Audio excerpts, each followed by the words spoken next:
नमस्कार, daily post Punjab Haryana Himachal देख रहे हैं आप। मैं हूं गौतम ठाकुर और खबरों का सिलसिला शुरू करते हैं। और बड़ी खबर यहां पर सामने आई है। हरियाणा में सियासी माहौल है और राम रहीम ने मांगी पैरोल है।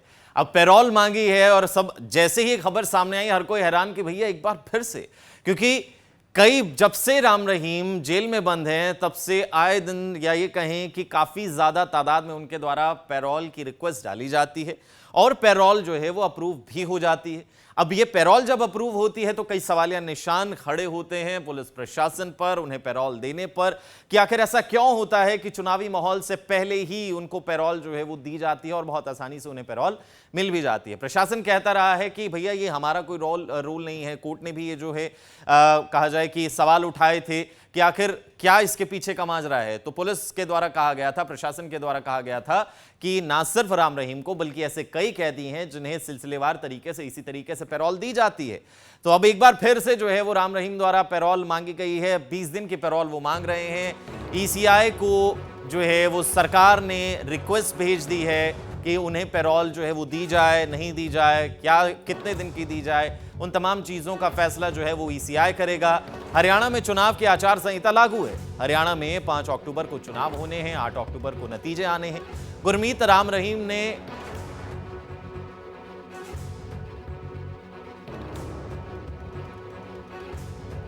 अंशुल छत्रपति हमारे साथ जुड़ गए हैं, रामचंद्र छत्रपति के बेटे। अंशुल जी, आपका बहुत बहुत स्वागत है डेली पोस्ट पंजाब हरियाणा हिमाचल पर। सबसे पहला सवाल आपसे मैं यही करना चाहूंगा कि एक बार फिर से उनके द्वारा जो है वो राम रहीम के द्वारा पैरोल मांगी गई है। अंशुल, 20 दिन की पैरोल मांगी जा रही है, उन्हें लगातार पैरोल मिलती भी रही है, इस पर आपकी क्या प्रतिक्रिया है? मेरी पहली प्रतिक्रिया तो ये है कि बार बार एक मीडिया के अंदर ये मसला उठता है पैरोल फरलो को लेकर के, और ये सवाल आता है कि हर बार मतलब इलेक्शंस के दौरान क्यों दिया जाता है सरकार द्वारा। लेकिन मैं यहाँ ये कहूँगा कि इलेक्शंस कोई मुद्दा नहीं होना चाहिए हमारे लिए, तो खासकर नहीं है। हम विक्टिम फैमिली से बिलोंग करते हैं, हम कोई राजनीतिक पार्टी से बिलोंग नहीं करते हैं, कोई राजनीतिक पक्ष नहीं है। इसलिए हमारे लिए ये सवाल नहीं है कि इसको चुनावों के दौरान ही क्यों दिया जाता है। हमारे लिए सिर्फ और सिर्फ यही सवाल है कि इससे पैरोल या फरलो दिया ही क्यों जाता है। चुनाव कोई मुद्दा नहीं है। एक ऐसा व्यक्ति जिसने आपको नहीं लगता कि उनका जो फॉलोअर बेस है उसको देखते हुए ये सवाल खड़े किए जाते हैं कि चुनाव से पहले कहीं ना कहीं उनकी कुछ भूमिका हो सकती है? इस बारे में पुख्ता तौर पे कोई भी नहीं कह सकता, लेकिन एक अंदेशा जरूर उठाया जाता है कि चुनाव से पहले उन्हें पैरोल मिल जाना या उन्हें पैरोल, उनकी रिक्वेस्ट पैरोल के लिए करना राजनीतिक एंगल को भी कहीं ना कहीं हवा देता है। बात में कोई दो राय नहीं है कि लगातार जिस तरीके से पिछले 15-20 सालों से डेरा सच्चा सौदा की तरफ से राजनीतिक पार्टियों के हित में प्रचार वोटिंग करने के लिए अपने फॉलोअर्स को कहीं ना कहीं मैसेज किया जाता है कन्वे, तो ये इसी बात का ये नतीजा है कि सभी पॉलिटिकल पार्टीज कहीं ना कहीं हर इलेक्शन से पहले डेरा सच्चा सौदा की ओर करती हैं और आशीर्वाद लेने के लिए लाइन लगा करके खड़े रहते हैं। ये उनकी एक राजनीतिक मजबूरी है। इसी वजह के कारण पैरोल या फरलो के ऊपर भी हर बार ये सवाल उठना भी लाजमी है कि क्या इलेक्शन से पहले एक पॉलिटिकल माइलेज लेने के लिए जो सत्ताधारी दल है वो इस तरह की एक्टिविटी कर रहा है। ये सवाल उठना लाजमी है और बिल्कुल उठना भी चाहिए कि एक ऐसे व्यक्ति को लेकर जिसने रेप किए हों, मर्डर किए हों, हीनियस क्राइम्स के अंदर वो सजा याफ्ता अपराधी है, और ऐसे व्यक्ति को बार बार अगर पैरोल या फरलो दे करके अपने राजनीतिक हित साधने के लिए पॉलिटिकल पार्टीज कोशिश कर रही हैं, तो ये कहीं ना कहीं एक गंदी राजनीति का एक उदाहरण है। और ऐसी राजनीति हमारे समाज में नहीं होनी चाहिए, क्योंकि जो अपराधी है, जो बलात्कारी है, जो कातिल है, वो सिर्फ और सिर्फ उसकी कैटेगरी अपराधी की ही होनी चाहिए। उसको इस तरीके से अपनी राजनीति के लिए इस्तेमाल करना हमारे राजनीतिक लोग जो हैं, हमारे राजनीतिज्ञ जो हैं, वो बंद करें।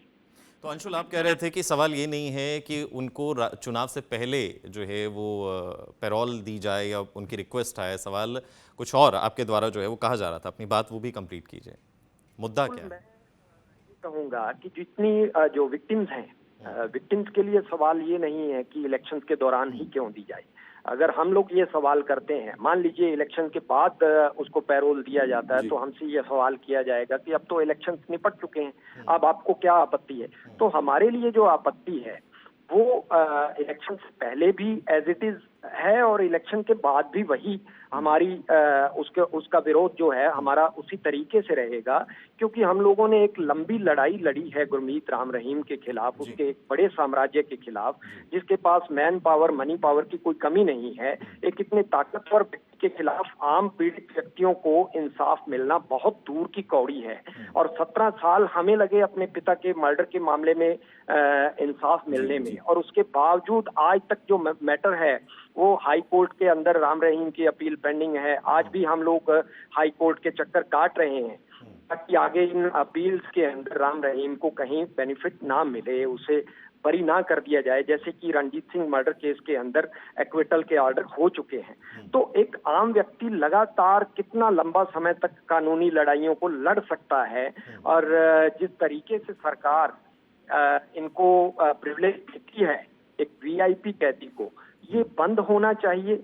और पीड़ितों के लिए ये खतरनाक है। 2 मामले 3 मामले अभी जो सब्जुडाइज हैं, अंडर ट्रायल हैं, साधुओं को नपुंसक बनाने का, बेअदबी का मामला, उनके जो विक्टिम्स हैं या उनके जो विटनेसेस हैं, ये उनके लिए थ्रेट है, क्योंकि ये मामले अभी अंडर ट्रायल हैं, अभी उनकी गवाहियां होनी है, तो कहीं ना कहीं ये उनके ट्रायल को प्रभावित कर सकता है। और हीनियस क्राइम्स में सजा काट रहा व्यक्ति, आप उसको कानून के नुक्तों का फायदा दे करके ये कहें कि वो एक हार्डकोर क्रिमिनल नहीं है।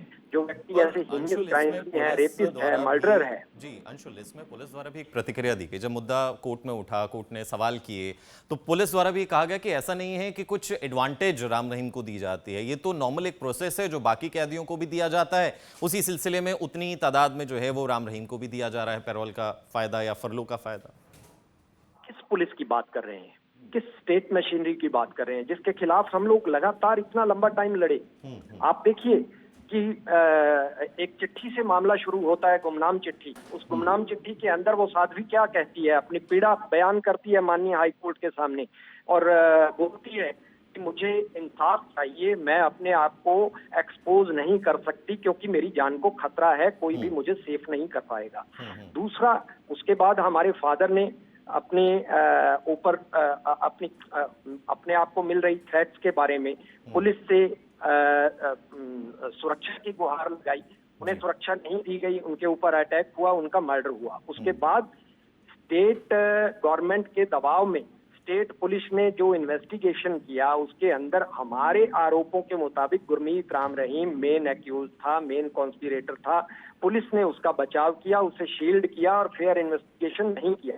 उसी पुलिस के खिलाफ हमें जाकर के खड़े होना पड़ा Punjab and Haryana high court में सीबीआई इन्वेस्टिगेशन के लिए, और सीबीआई इंक्वायरी मार्क की Punjab and Haryana high court ने। आप उसी पुलिस की बात कर रहे हैं, वो जो पुलिस स्टेट के दबाव में लगातार काम करती है, और स्टेट कैसे क्या कहलवाना चाहती है पुलिस से, आप उस पुलिस से हम लोग क्या उम्मीद करेंगे?